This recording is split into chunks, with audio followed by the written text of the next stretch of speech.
Hello everyone, this is Jackie from Jackie's Literary Corner, and this is part 2 of my favorite books of the year so far. So the last book I talked about was The Hazelwood.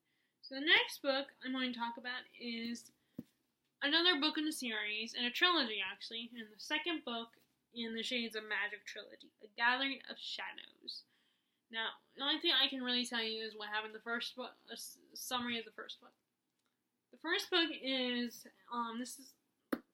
it's called A Darker Shade of Magic. This is a world where there are 4 Londons. There is Grey London, which is our world, where there's no magic whatsoever.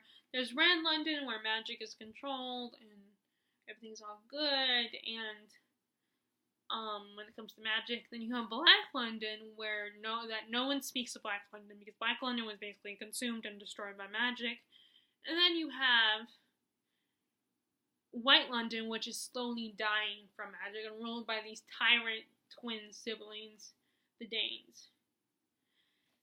So we have 2 main characters. We have Kel, he's one of the few magic users in Red London, and he is part of the royal family. He's not actually their child, the king and queen's child, but he, has a relationship with Prince Rye as if they are actual brothers. And Kel is an Antari, meaning he can travel between each of the Londons, and he becomes a messenger for the king and queen of Red London. So he's constantly dealing with the Danes and all the other royals of each of the Londons. And on one of his trips between the Londons, he discovers this black stone from the lost Black London, and he realizes that he needs to get the stone to Black London or destroy it before it destroys him and consumes him. So along the way, he runs into our next main character, Lila Bard, who is a pirate, a female pirate, and she offers to help him with the stone, getting rid of the stone, because she's intrigued by magic. She wants to use it, but of course she learns that it's not that safe.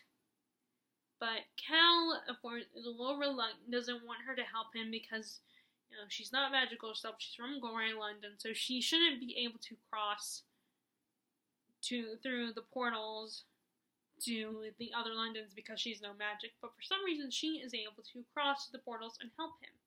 So it's about the 2 of them trying to get the stone back to where it needs to be, or destroy it. But of course, the essence of the black stone is affecting their worlds, and they are being chased by the Antari, who is controlled and owned by the Danes, Holland, and the stone is starting to consume Kel. And that's basically what the first book is about. Now the second book, we're back with the same characters, but we also get to know Rye more as a character. And because of the consequences of the last book, Kel is under house arrest in the castle. He can only go and deliver messages between Londons, and that's it. So Rye decides to help Kel use magic by entering him in this tournament, a magic tournament where magic users from the different worlds compete. So it's kind of like the Triwizard Tournament in Harry Potter. And that's one of the things I love about the second book. I love the tournament aspect, and it's great spending time with the characters once again. I love Rye. He's my little precious little cinnamon roll. And Kel, I love Kel too, and it's so great to spend time with these characters again. And I think this book is even better than the first one. And I love the first one, so. It's a quick read. It's just a fun little fantasy world. And it's just so cool, and I love all the characters, even Lila, even though sometimes she's another female character I just want to smack sometimes, and one I just want to shake, and she's She drives me crazy in her arrogance and cockiness. But she also, what I do like about her is that she's not overly tomboyish. And she's not like Selena slash Aelin. She's not totally against, boys, and she's still will act girly girl, and so, that's one of the things I do like about Lila is she still has a feminine quality to her. She's not like, she doesn't become a tomboy character. And she's also, sometimes her cockiness and charm is very entertaining, but sometimes you just want to smack her. But I really love this book, and I love the series so far, and I can't wait to read the last one. And I know B. Schwab is writing another book from another series or trilogy for this world. And I can't wait to spend more time in this world and getting to know new characters. And I also love this cover. I love the cover of this one and the first one and then the third one. Oh. Okay. Dang it.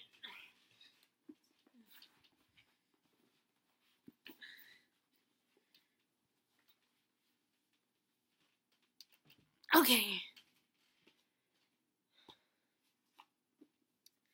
Next book is another book in the Melb series. This is the third book in the Fallen Kingdom series. I'm really loving this series.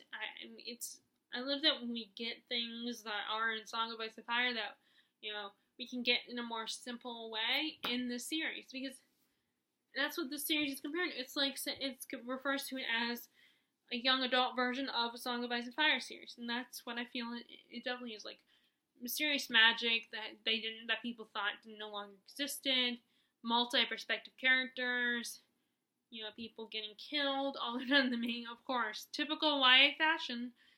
The main character only, a small group of main characters don't get killed. I mean, there are some, but they're also like friends of the four main characters. Like, they're, I have such mixed feelings about that, because I don't want my favorite characters to get killed, but then at the same time I'm thinking, that's not realistic. So I have such mixed feelings about that, but this is so cool, and everything just gets worse and worse. It gets more complicated in these books, and, like I said, I have a hard time summing up this series, so I'm not going to try, because I don't want it to come off, and I do believe, like all the other books that I was able to sum up, people probably know what this book is about. This series. And I can't wait to read the fourth one, because I finally bought Crystal Storm, and then the good news is there's only one more book left after Crystal Storm. But this was just so fun, and everything just amped up, and finally the ship I've been waiting to set sail has finally set sail. Something has finally happened between the couple, and I'm very happy, and this is just such an awesome series. I don't know if I'll ever read the prequel spin-off series, but I did really love this one. And, okay, so next one, the last one I just finished, Hunted by Megan Spooter. And like I said, this is a retelling, of Beauty and the Beast. I'm not going to talk much about it, because I did do a review on it.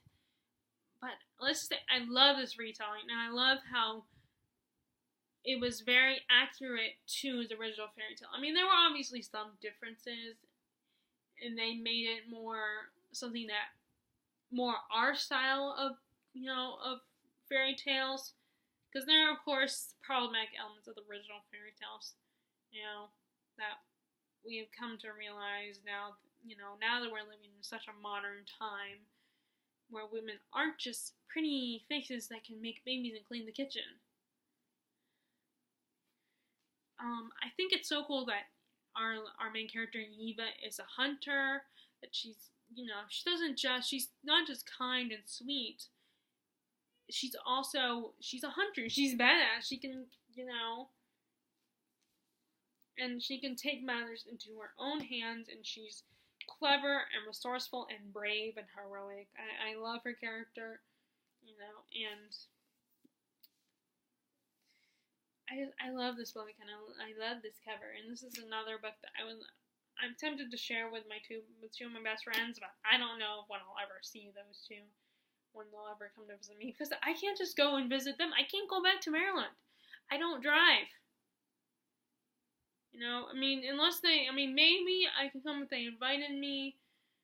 I haven't brought it up, but anyway, that's a whole another thing. I'm not going to go into that. Let me just finish this. So, like I said, if you want to hear my thoughts on this book, check out my review of Hunted. Either way, I love this book. I love this retelling. It was so fun and so interesting, and I couldn't put it down. Too. Next this is a reread, and this is the third book in the Lunar Chronicles. I read Stars Above back in 2017 in November, or 2016 in November. Maybe it was 2017. Yeah, in November of 2017, I think. I read it, and then I read Stars Above, and I was like, I missed this series, so I want to get back to these characters and reconnect with them and stuff. And it was one of my favorites, so I ended up, I donated my original copy of the books to one of my sad friends that I wanted to give Hunted to. So I gave her, and I felt bad, and I didn't want to ask for them back, and so I went ahead and bought the original 4 books, all in paperback. And funnily enough, my copy of Cinder, this new copy, in the middle of the book, well, maybe not in the middle, the pages are put in there upside down and backwards. So, but someone convinced me, oh, you should keep it, because, that might be worse than, because, sometimes copies of something, of a book, or a movie, or something is, if it's a little, if it's the one copy that has something about it that makes it, that is messed up, that could be worth something one day. So, I love Cress. Cress is my favorite, of the bunch. In case you didn't know, this is basically a sci-fi retelling of some of the classic fairy tales. You have Cinderella, Sleeping Beauty, Cinderella, Rapunzel, this is Rapunzel, Little Red Riding Hood, and Snow White. This one is my favorite, and this introduces my favorite ship. Oh, I love the ship in this book. They are so cute together. I adore them. I love how they grew to love each other, and they didn't fall in love right away. And I love all the girls in this series, all the female characters. They're kick-ass, they're girlish, but they're also tough, independent, and, and they're so unique and different. The one who's supposed to be Snow White, Winter, I just realized that she's supposed to be black. Her skin tone is black. I did not realize that, and so I think that's really cool. And there's an Asian, our prince from Cinderella is Asian. I don't know if you consider Cinder Asian or not, because she's original, but that would, I'm going to stop talking because that would kind of spoil if you have not read the series. Most people probably have, but just in case, if there's a few of you that haven't. But this is my favorite, and like I said, it follows the Rapunzel storyline. And I love the clever way Marissa Meyer weaves in aspects of the original fairy tale and does her own spin on it. I think that's really cool. And she, and this is my favorite one of the series. Next is, now I went back in 2016 and before that, if you asked me if I was interested in middle grade, I would say no. But lately, I have been getting interested in middle grade books. So I was hearing a lot of this from Reagan from Peruse Projects and other booktubers about this book, Nevermore, by Jessica Townsend, which this is going to be a series. Actually, this is the first book in the series, which Oh wait, that's why I wanted to keep it, because it's a series. Okay, so never mind. This one I need to keep because it's actually a series. I don't know how many books are going to be, but I'm going to keep it. So this, in the story, we have our main character, Morgan Crow, who is told all her life that she's cursed. She's a cursed child. Everything that goes wrong in her hometown is her fault when it's bad. And she is told that on her 11th birthday, she will die. And then, right before midnight on her 11th birthday, she is whisked away by this mysterious, charming, red-headed gentleman named Jupiter North, who takes her to the world of Nevermore, into this magical school, where she could become a member of the Wondrous Society, and she will have a family, and she will be loved. But Morgan must pass these tests, these dangerous games, to become a member of the Wondrous Society, or she won't get in. So it's all about her going through, spending time at going through these trials, making new friends, her relationship with Jupiter North, and how that develops. And of course, like any story like this, she makes enemies, and there's a big bad shadowing over her in the hotel where she's currently living. And this is such a fun, whimsical story. I love this. It's so new and fresh and exciting. And I mean, granted, I don't read a lot of middle grade, but for me, this is very new and fresh and exciting. But maybe not for everybody else. But it's just so fun. I love this cover. It's so pretty. Isn't it cute? It's a fun, like, silly little story. I love all the creatures in this world, and the whole trials is so interesting and was such a cool concept. And Jupiter North is one of my all-time favorite characters. He's, when I did the top 5 Wednesdays fathers and father figures, Jupiter North, I put him on here as a favorite father figure because he really becomes quite the father figure to Morgan. And he's really supportive and caring about her. And he makes it known that she is not cursed. That the people of her town are wrong. That her family is wrong. Because even her family believes that she's cursed. And they resent her existence. And it's just... And Morgan Crow is not one... I love her as a main character. And she's, like... She's so sarcastic and snarky and very, she's very insecure and very shy, but at the same time, she's honest and genuine, not afraid to speak her mind. And, I don't see her as one of those main characters that would annoy people. Because I know a lot of main characters, particularly in YA novels, annoy people. And I love this book. It's so fun and, and lighthearted, and it's a good start if you want to get into middle grade. At least I think so. Okay, so the last 3 books. So the next one, last 2. Second to the last one, is Harry Potter and the Half-Blood Prince. So I have been reading the Harry Potter series, starting at the end of last year into this year. I have not gone back to the 7th book. I do need to reread it, but I'm trying to also read some of my new books before I get back into this one. I've read the second one at the beginning of April. I read this one at the beginning of April, not the second book, but this book. And I could not, it had been a long time since I read the books. I mostly rely on the movies. So, and I knew there was stuff that wasn't in the movies that were in the book, that were in the books. And I just forgot how great and how interesting the 6th book is, and how the character development, and we get a little taste of, we get a character development of Draco and learn more about his character, and that's kind of when I started to like him, and I could see why people ship Dramani. I would still have to read stories where Draco's character is more developed into a more likable person, and I did hear that in The Cursed Child, which I will never read, I have no interest in it, I have no interest in seeing the play. If by chance, my family thinks I'm interested in giving me the tickets, then yes, I will go see the play. But, because it's a lot of money, so I don't want my parents to feel like they've wasted their money. Then again, they might say, well, if you're not interested, let us give the tickets to someone who will be interested and will really appreciate it.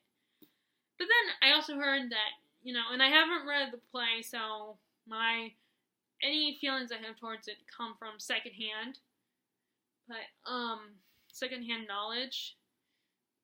But I do hear that even if you hated reading the screenplay, you might actually, that seeing it makes up for it.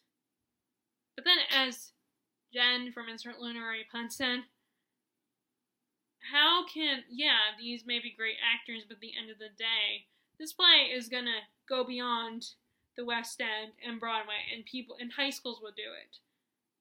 In small town theaters and stuff like that. And if, so what's gonna happen when the actors who play these characters are mediocre, they're amateur actors? Is it gonna be just as good? And plus, Cursed Child has a lot of special effects. So it's like, are they gonna be able to really do the special effects with those kinds of budgets, especially if it's like a high school? So anyway, either way, I have not read Cursed Child, so I don't know. But I basically bring up Cursed Child because they do say that Draco is seen as actually he wants to be part of the group, the Golden Trio's group. So, and he actually redeems himself. Like, he doesn't want to be like his father, Lucius. So, and I can see that, especially coming through in this book. You can see how he realizes in this book, and then in the last one, that he doesn't want to be like his father. I can see where that could have happened. But it's so interesting. We get not just the development of Draco more, but we also learn about more. We get Ginny and Harry are born in this book, and I ship them with all my heart. I'm totally team Ginny and Harry. I see Harry and Hermione as friends, a brotherly sister love, no romance. I don't see that chemistry like everyone else seems to see. I don't get it. It's funny that my best friend Terry, the one from Florida, who has never read the books, she agrees with the people, and she thought I did too at one point about Ron and Hermione. About Hermione and Harry as a couple, romantic couple. I don't see it. It's just funny that even she, and maybe it's because of the movie. Maybe the movie hinted something that made it seem like Harry and Hermione have more chemistry than Ron and Hermione. And the problem is, a lot of the good aspects that are about Ron and throughout the whole series are taken away in the movies. Although, I have another friend who's a hardcore Harry Potter fan, and she never liked Ron at all, period. So, but to each their own. I don't get it, but because I love Ron, and I think he's not just some dumb, idiotic character or the comedy of the group, I think he's more than that, and there's more to his character when you read the books than when you see in the movie. But I do appreciate that we got the movies. It's better than nothing. I'm glad it succeeded. There are a lot of books that are made into movies that, because they're so bad, they never get beyond one movie. Like The Golden Compass and Aragon. Which, Aragon was a little disappointing because, I like some of the actors in Aragon. But we also learn about Voldemort. We get Voldemort's past. And how he became the dark wizard that he is. And how, we are introduced to the Horcruxes, which by now most people know what those are. If you don't, then you need to jump on that bandwagon. Unless you just don't like fantasy, period. But just seeing Harry and Dumbledore going through the past, and Dumbledore's character is like the 5th and the 6th book, and maybe a little bit in the 4th book. I know people are like, and I said this too, that I no longer put Dumbledore on a pedestal, which I think was the point. We are seeing through everything through Harry's eyes. So just like Harry, we glorify Dumbledore, and we think he's this great wizard, but then as Harry gets older and the story progresses, we realize that Dumbledore is a very flawed human being that has made lots of mistakes, and has chosen not to tell things that he should have told Harry a long time ago, and that they wouldn't be in the mess that they're in today. That they were in in the present situation. But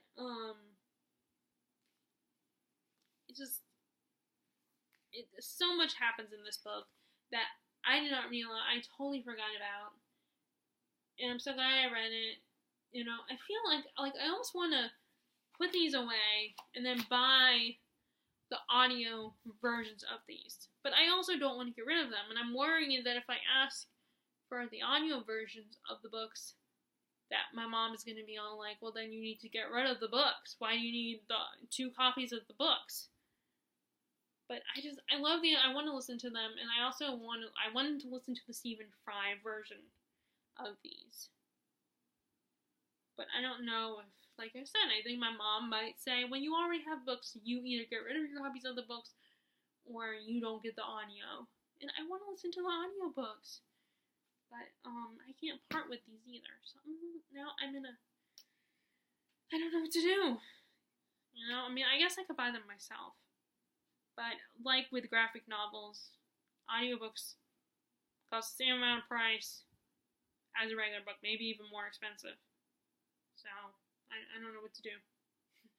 But, yeah, I really enjoyed this, and I'm glad I read it, and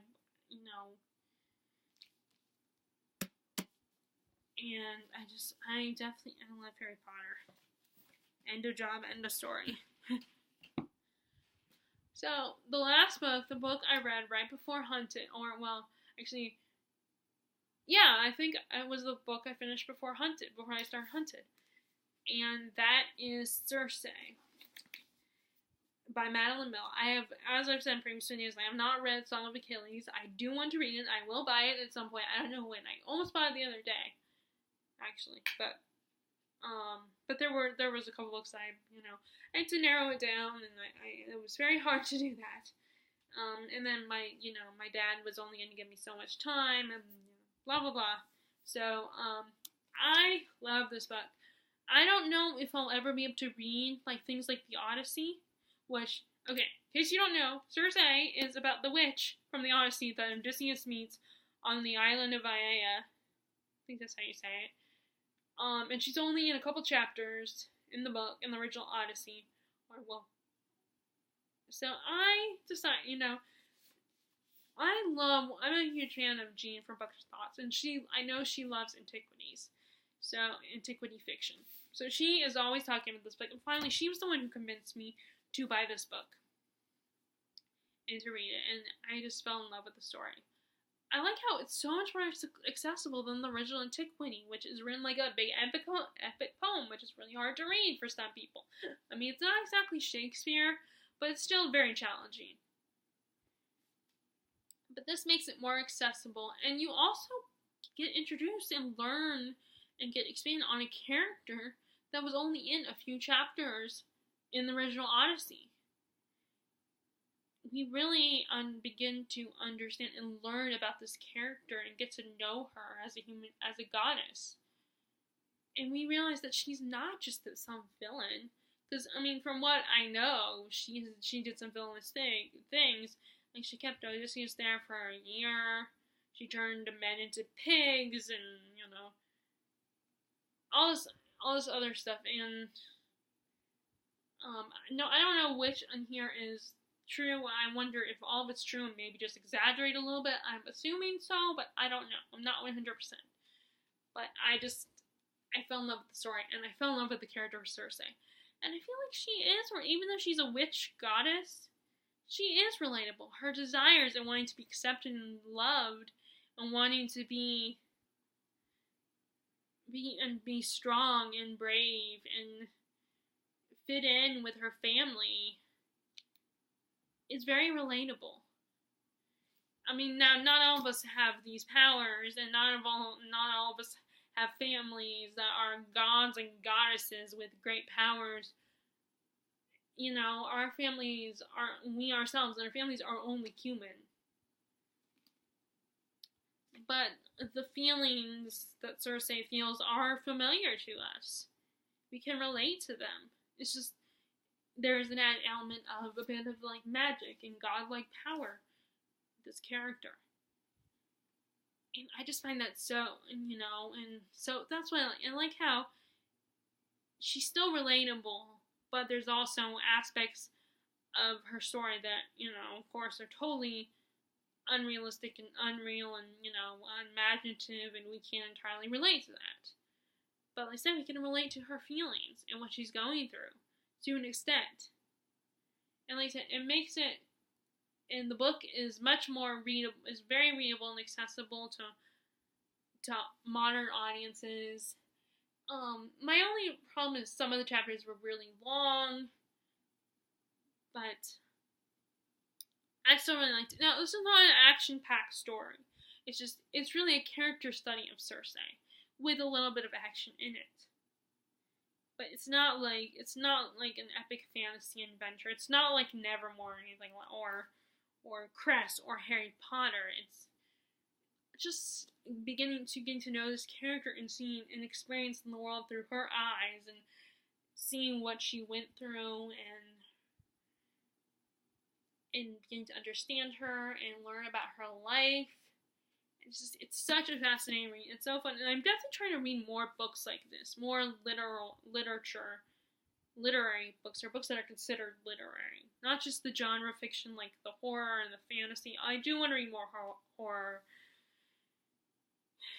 which, as you can see, a lot of my books are, only a couple of them are another genre, but most of them are like fantasy related because I love fantasy. It's my go-to genre. But the rest of this year, I definitely want to read more books that are non-fantasy related, which, I mean, even this book is fantasy related, but because, I feel like it's more literary from what I know about what is considered literary. But perhaps I never really like that, because I feel like people, it's like they look down upon you if you read genre fiction. I mean, like when I took a creative writing class in college, our teacher first originally said that you're not supposed to write genre fiction in my creative writing class, but I could not do that. I didn't know how to not write genre fiction. I have to write fantasy. And I wrote some short stories, and my short story as my final story is one that I would like to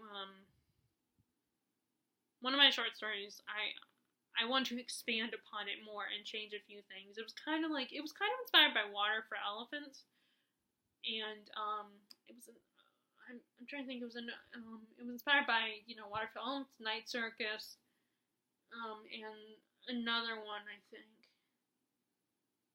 because there is a circus element involved and everything, but I always like the idea of the circus and magic and fantasy and stuff. I mean, fantasy is my go-to genre, so that's why most of the books on this list are fantasy. Okay, so those are my favorite. That is the second part of my favorite books I read this year. What were your favorite books? Feel free to share them in the comment section if you like. Did you read any of the books I mentioned, either part 1 or part 2? Be sure to give this video a thumbs up if you liked it, and click subscribe. Oh, and click the bell icon if you want to see me upload. But I upload so sporadically. But then again, I think some of the booktubers I watch are the same way as me when they upload. But and if you haven't already, like I said, please click subscribe. And I really hope you are enjoying your reading. And I will talk to you guys later. Alright.